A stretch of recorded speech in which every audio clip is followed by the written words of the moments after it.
All right, like I was saying, number two, Mike, you forgot that you bought ticket to come that evening and you missed your flight. And then the flight came too late. Missed your flight. Then you flew the next morning. I was the one that picked Mike from the airport. I took you and my wife in the car to Apostle Suleman's hotel. When you were in Suleman's hotel and you were being rebuked, you were begging for me to reconcile you with your father. You were begging me and then talking to Suleman begging. How can you forget that I was the one that took the picture? And my wife is an evidence and a witness in that matter.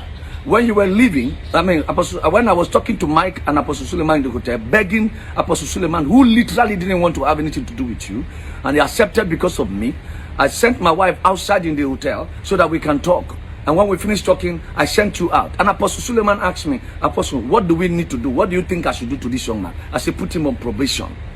And he said, okay, we'll give that a thought. And I brought you in. When we were going, Apostle Suleman gave Mike $1,000 and gave my wife $1,000 for transportation. And I was going to go to Germany, so I was going to German embassy to pick my visa. And then I took Mike with me to pick my visa in German embassy. On our way out on the Suleman bridge, our car got a problem. Mike, you forgot? And then Mike gave me the $1,000 that is my gift. I said, no, I don't do that. It's your father that bless you. You need ticket money. I know how you hustle to come down here. I don't do that. And then you say, if I don't take any money, Mike said, if I don't take any money from the money, he will not be happy, and he will throw the money in the Suleman bridge water.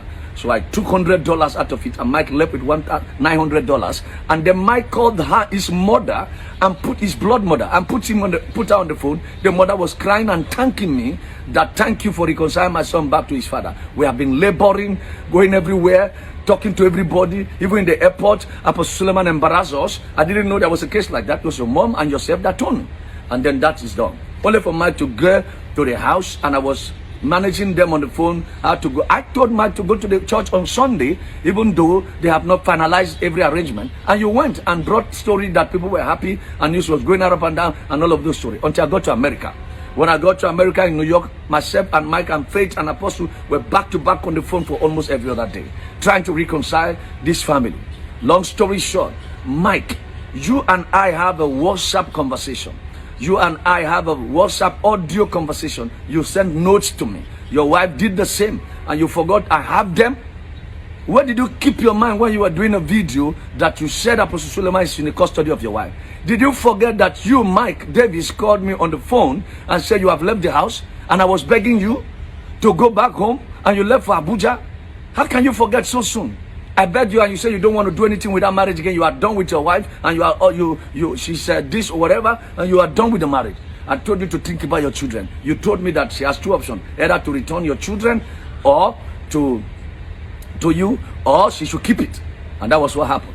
Faith was hospitalized. Do you know how many days I was on the phone talking to your children and praying for your wife and talking to her, encouraging her on the phone? The woman went mad, almost insane, and into depression. How can you be this cruel? I don't have problem with your domestic family, your problem with your family. I don't have problem with whatever you are doing with the Omega Fire Ministry and Apostle Suleman. But I have problem with you not being sincere on the weight of my involvement on this thing. You never mentioned my name. Your wife never mentioned my name. I feel that both of you are ingrate. This is my conclusion on this matter. Be sincere enough and remove the name of Apostle Suleman when it comes to dealing with your wife as being missing. You know where your wife is. And let me give you the biggest shocker of the era. When your wife left Kano to Abuja, I was aware. I know who gave her the money to make her transportation to Abuja, which is her elder brother in the UK. I am aware of that story. And then, can I give you the shocker? Pastor Faith know where Mike is living, because they live in the estate opposite each other. We have cracked jokes on it, and I said one day both of you will run into each other in the shopping mall and in the supermarket, and we laughed. Faith know where Mike is living in terms of geographical location. Might not know the definite house, but he knows because both of them live in the same estate. Mike, your wife lives in your estate. Faith, you know that your husband lives in your estate. So don't bring Apostle Suleman each. Two of you know to bring this man of God into the matter. Mike don't know where Faith is living, but Faith know where Mike is living, and this is over a year. And you know why I'm pissed off? I am pissed off because when I did this reconciliation, Faith blocked me on the WhatsApp and also blocked me on Facebook and went solo for 1 year plus. I had the voice of Faith for the first time in a year and plus. yesterday when the storm began to rage, and I wanted to blast her on the phone, but because she was crying, I felt to hold my peace. And I had my peace of mind to talk to her. Apostle Suleman called me and said, did you see the video that was going out? And I said, well, I didn't see the video. And he told me in confidence that I didn't want to reconcile with these people. You begged me. Look at the mess you are putting me into now. Pastor Mike, I was told by your wife yesterday that you have collected the bride price. If a man's wife is missing, the two places he's going to find out. Number one, from the in-laws place and from the police station. Apostle Suleman, which you know is in Zambia right now preaching, doing the work of God, is not in the custody of your wife and does not know where your wife lives in Abuja. I, Sam Okpe, was the one that pleaded with Apostle Suleman from New York while I was staying in New York to please support your wife and give them fitting. I don't even know that they have given your wife a church. I didn't even know how much of help Suleman have given after she blocked me. I don't know, for whatever reason she blocked me. I don't know. I wasn't chasing her. I wasn't looking for her. I was just there mediating. And she felt that they want to use me and dump me, whatever the case is. I don't give a crap to that because I don't need any favor from either of the two parties. Ladies and gentlemen, the whole of Nigeria, please have this at the back of your mind that Apostle John Singh Suleman is innocent of the allegations and the accusation from Mike Davis and his family. God bless you until I come your way again. Mike, you know that you and I have a long WhatsApp conversation. The evidence is there. Please, let's not get to the point where we are uploading evidence. You know who took the picture. Why will you crop out your wife's picture and Suleman and edit my image and edit the image of Joe Asuko and then make it look like as if Suleman, Apostle Suleman, is having something to do with your wife? How could you guys be too cruel? Somebody gave me $3,000, gave my wife $3,000, gave your wife $2,000, gave you $2,000, a total of $7,000 as a gift to go back to your house because you couldn't get your ticket money. How could you be cruel? Is it not part of the money you used to buy your ticket to go back to Kano? Let's be sincere and let's not take people's benevolence and soft heart. Hello, Pastor Mike. First of all, I bring you greetings from your 3 kids. I bring you greetings from them, Michelle, Great, and Gabriel. I just got a video trending online and I thought it fit to reply you. It is me you have issues with, then I think you should face me. I don't know why you're fighting a man who obviously has done you no wrong and has no hand in whatever issues we both had.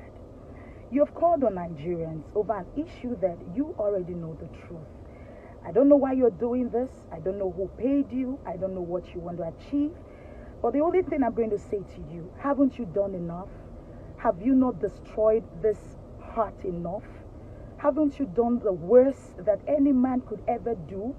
Have you not done? Aren't you tired of the too many things you've done to me?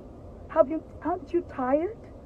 Aren't you tired of the things, the pain, the things that are too despicable that I can't even tell the word? Are you not tired? Are you not tired of plugging someone's daughter into pain? Aren't you tired? Are you not tired? You left me in Kano. You left me, you called me on a certain day and you told me that, yeah, you're going to leave the marriage. I thought you were bluffing. I called my people and they can testify. My mom is there. My brothers are there. My elder brother called you from UK. You told me you were leaving the marriage. My brother told me you were bluffing. I thought you were joking. Yes. I begged you. I remember I begged you. And then I got to the office, I collapsed according to what my principal said because I opened my eyes in the hospital. And that was where, because you had already threatened to take these kids from me as heard in the recording that I will upload if Nigerians need to hear it. I knew, why are you doing this? Why? Haven't you destroyed me enough? I remember asking you in that record, in that very day, I told you, I said, even if you borrowed my womb, you have done so much. You have done so much. And when I begin to tell Nigerians what you have done to me, the hell you made me pass through in 10 years, Mike, I have hidden this because of the respect I had for you as the father of my kids. I never ever wanted to drag you online because internet don't forget issues and I have children that I value so much. I know how this is going to affect them. I never wanted it. And so I allowed you to take your way and allowed you to have your way, whatever you wanted.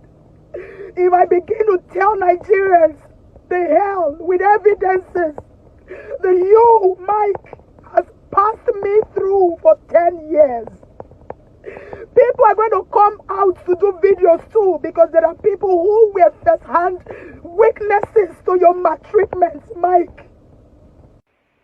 They have that recording to show, and I'm going to upload it. I'm going to upload those recordings. I will call my brother now for those recordings you send them. You told them that I was going to crawl in the gutters, that I will eat from the dustbin. In your own words, you said that to my people. And I told them not to do anything to you, that you are still the father of my kids. Oh, Jesus. And then I picked the pieces of my life in depression. At some point, I had contemplated suicide. And it was my little boy who God used to rescue me that very day. I had written my suicide note. I had written it down. I bought a sniper because I couldn't fathom why I will live life this much pain. Are you not tired? Mike, are you not tired? I won't drag you. I am only replying you. I won't drag you because of my children. But if you push me, I'm doing this reply right now to you, Mike, please. You have done so much. It's enough. It's enough. And you left. I picked the pieces of my life. I picked it. Even when you told my mom that it is not in your house I will do international ministry. I preached the gospel even before I met you. I remember I couldn't face Apostle John, the same Apostle John Suleman you are dragging right now. I couldn't face him. I could not. I was so scared. You had this whole thing planned out. And I told my brothers that I was going to crawl in the gutters. I will not reply you, Mike. My people will reply you. Because they all know how you've treated us and how you've gone over these issues. You have recordings you sent to them. You had this thing all planned out. And like I said, this is the worst you can do. I will come out of this one, Mike. I am not hypnotized. I am not under a spell. I know exactly what I'm doing. And listen to me, you had all this planned out. We got married in 2009. We were given 2 certificates. And I was told by the church to return 1 certificate to the local government. And the other wedding certificate was mine. You took the duplicate that I was to send to the local government. And you came back, Mike, to tell me that that certificate got missing because you said you wanted to do a visa. I kept quiet. A year later, Mike, you came back to me. If I'm lying, counter this video. You came back to me and you told me that you need the original of a wedding certificate, that you want to do a visa. I gave it to you. You came back again, Mike, and you told me that you have lost it. And you... Mike, this is it. This is the worst you will ever do. I had to get into this car because I did not want my kids to hear nothing. I have always protected them. You have no conscience, Mike. You care about nobody. You have always been that way. You have no conscience. And listen, this is the worst. You told my brothers I would crawl in the gutters. And this is it. Walking out of me, taking your diary, that was the last struck. Oh God, how much I cried. I begged you. Listen to me. This is the last you will do. And guess what? I will come out of this. So scared. I was damn scared. I couldn't even approach Apostle Johnson Suleman. I could not even go to Omega Fire Ministries. It was people like Pastor Dan Okoje, people like Apostle Tenebe that took me and begged and told Papa not to throw me away. That I have a ministry. My life cannot end because of you, Mike. And then it took 1 year because before even Papa could hear me out, the same man you are accusing of what I don't know, the same man, it took him 1 year to even hear me. Papa was never aware that you left the house. This has nothing to do with Omega Fire Ministries, and you know it. Mike, you know it. And then the next hit you drew the last draw that broke the camel's back. You went to my people and demanded your bride price. Mike, I remember I called you. And you told my people, you went to my house, you went to my mom, and you guys demanded your bride price. In your words, Mike, you said you're not ready to judge to anybody. My mom asked that for 2 years, you never took care of your children. I am in the same Abuja with you. Mike, I am in the same Abuja with you. I am here with you.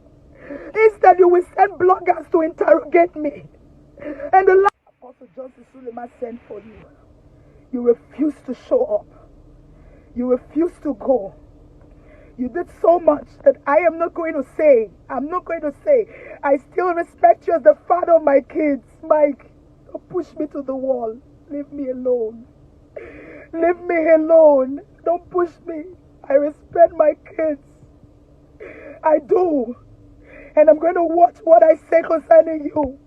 But please, do not push me to the wall. Thank you. If you still have a little conscience in you, use it.